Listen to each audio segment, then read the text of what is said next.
Shalom. First and foremost, I want to give all praise, honor, and glory to Yahweh, Bahashem, Yahawashi, Bahashem, Rakah, Kodash.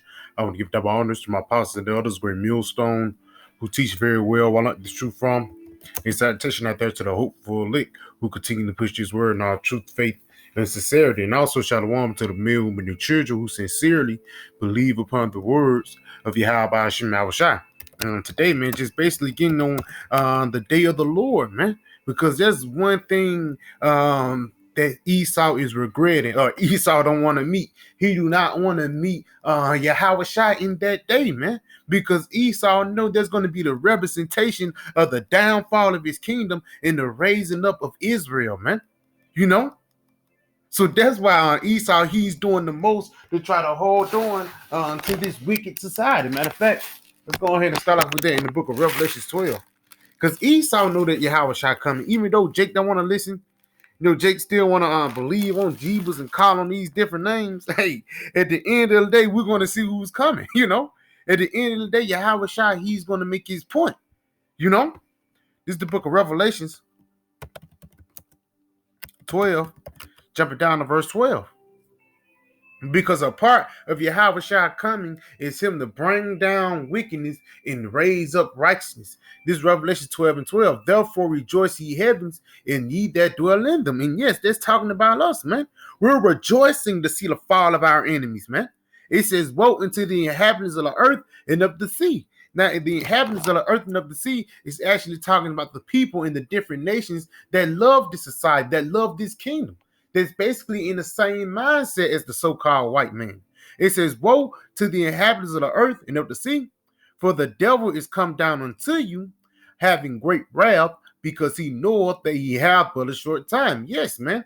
This devil, he know it's only a matter of time before Yahawashi come and take him out of power, man.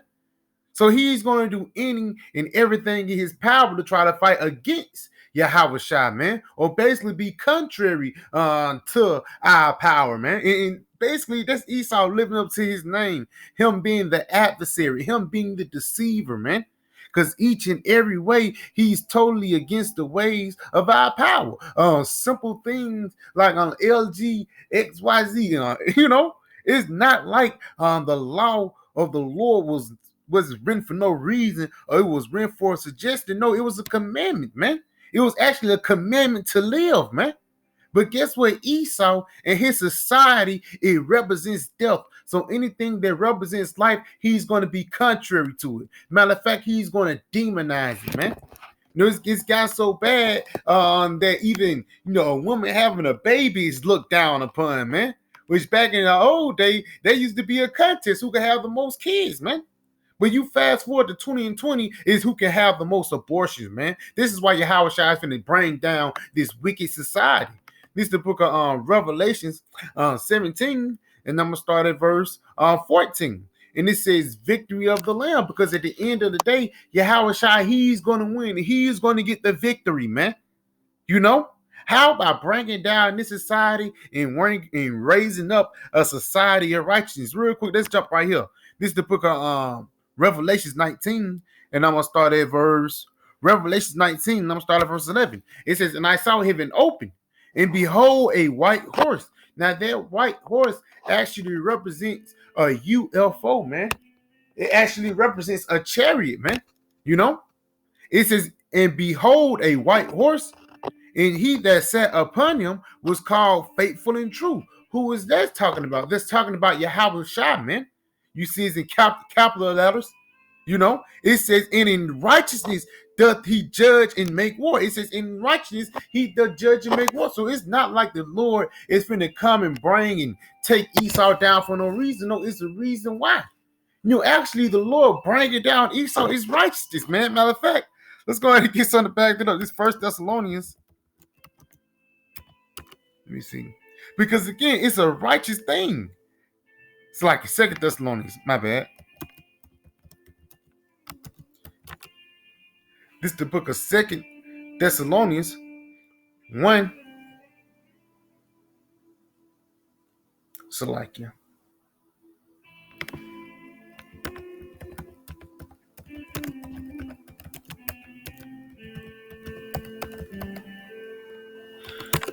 I got it. Salaki, I can. This is the book of Second Thessalonians 1 and verse 6. I was at the first one. This Second Thessalonians 1 in verse 6, it says, seeing it is a righteous thing with the Most High to recompense tribulation to them that trouble you. And right there, man, it says, seeing it is a righteous thing. When it says, in righteous doth he judge and make war. So it's going to be a righteous thing for the Lord to come down and take down Esau for every wicked thing that he have done. You know, especially into him, because you got to realize it was under the Roman Empire, Yahawashi getting crucified, but also even with these devils have been done to Yahawashi's people, man. Going back to slavery, all the way back to the Civil Rights Museum. Even you go back into the times of 70 AD into the times of Babylon, there always been a beef between the children of Israel and the children of Edom, man. But during this time, this devil, he further exceeded it, man. It's getting to a point where he, instead of cutting off rods and, putting you to death, he'll cut your rod off and change you to a woman. Things are worse now because now it's a mental slavery, man. If you speak your mind and you say something against the LGXYZ, now you get canceled. If you say something against the small hats, the 40 A's, then now you anti-Semitic, but you are a Shemite, That's reverse racism, man. But let's go ahead and go back to the Revelations, going back to Revelations 19, going back to verse 11. Because again, going back to that Second Thessalonians, he says it's a righteous thing with the Most High to recompense tribulation unto them that trouble you. So it's going to be a righteous thing for Yahawashi to come back and to make war with these devils, man. Because they have been ruling the planet Earth under wickedness and death. Again, this Revelations 19 and 11. It says, and I saw heaven open, and behold a white horse. And again, that white horse is what's known as a UFO, man. You think the United States Space Force was just renting out for to be cool? No, that was actually renting out to fight against Yahawashi.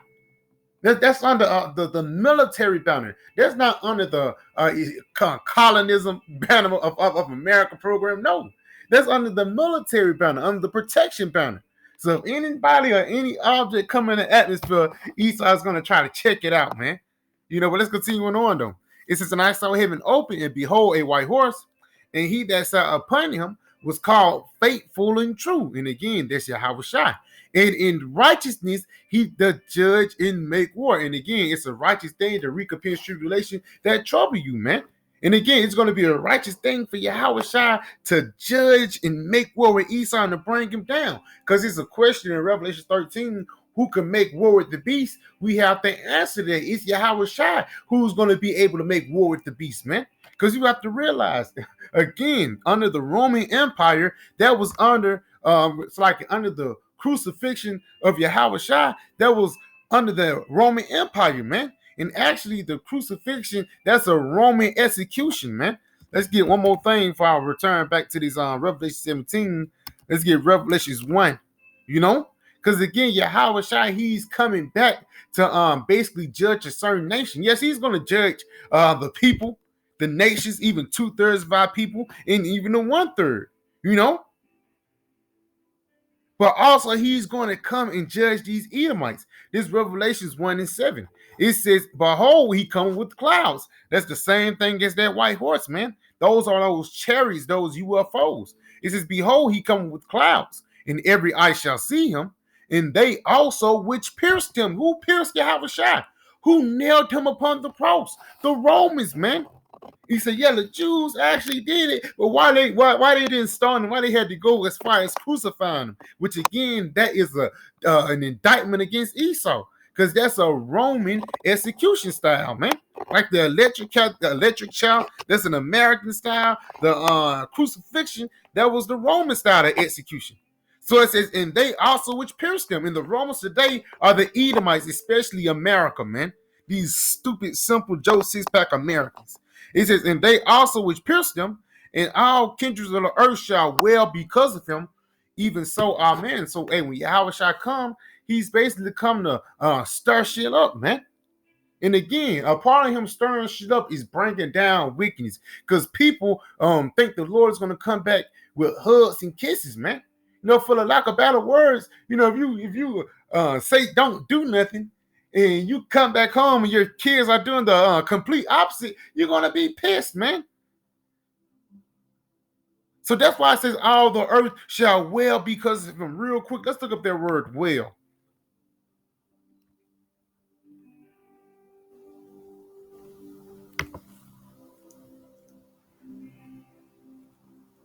This the word wail. It says to cut, to smite. Let's see.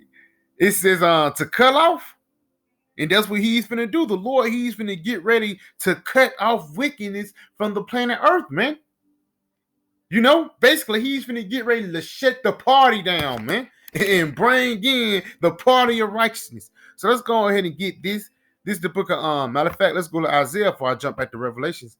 Isaiah 66, verse 15. It says, "For behold, the Lord would come with fire," right now. The Lord will come with fire. It's not like how these Edomites want you to think. It's going to be a rapture. And the Lord gonna come down in a white horse and say, "Yeah, my people," and he gonna say a good speech, and he gonna leave, and everything gonna be the same. No, man, it's gonna be a crazy thing. It's gonna be a theme, and that theme of that day is gonna be Yahawashi and the chariots and the missiles, because the missiles is gonna end the wickedness. And the chariots are going to start the righteousness. Even the chariots going to get in on their business. But at the end of the day, the Lord, he's not coming with peace. He's coming with peace for his elect, but he's ultimately coming with vengeance towards this whole nation, this whole kingdom of Edom.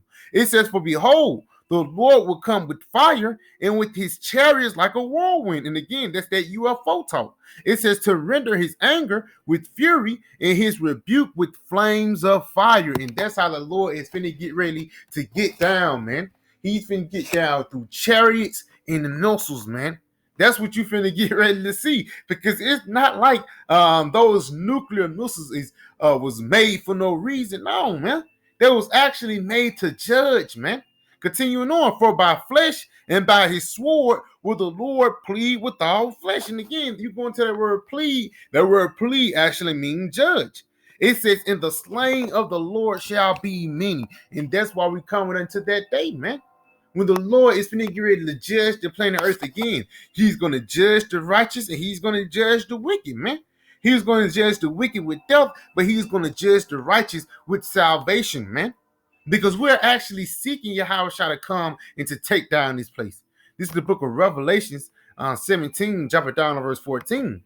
It says, "These shall make war with the Lamb, and the Lamb shall overcome them." That's talking about Esau, man. Because look, again, it's not like the Space Force was written out in law for no reason or developed for no reason. No, that was actually meant to try to fight against Yahawashi. It says, "These shall make war with the Lamb shall overcome them, for he is Lord of lords." Yes, the Lord is going to defeat you, conquer you. That's what it means by overcome you, man, to get the victory. It says, "And the Lamb shall overcome them." In the part of Yahweh shall overcoming, that's a part of us getting the victory. It says, "For he is Lord of lords and Kings of kings." Yes, man. It says he's Lord of lords and Kings of kings. So which meaning what? He controls kingdoms, man. He's going to be an everlasting ruler. Esau, he's king of the earth now. He's king of America, king of Babylon. But Yahawashi, he's Lord of lords and King of kings, man. Which he's going to put Esau off that high seat, man. Because it's going to be Yahawashi who's going to sit in that seat of righteousness, man, and let righteousness flow throughout the planet Earth. That's why Sirach, the 10th chapter, said, "As the judge of the people is himself," man. That's why Yahawashi is going to be the King of kings in the kingdom of heaven, man. It says, "For he is Lord of lords and King of kings, and they that are with him are called chosen and faithful." And that's talking about the elect, the righteous that's going to be judged with salvation in that day, man. Lord willing, we hope to be a part of that number. So I want to say, call Halayim La Yahweh, Bahashim Yahawashi, Bahashim Rakakwadash, Shalom, DTA, and the Bible.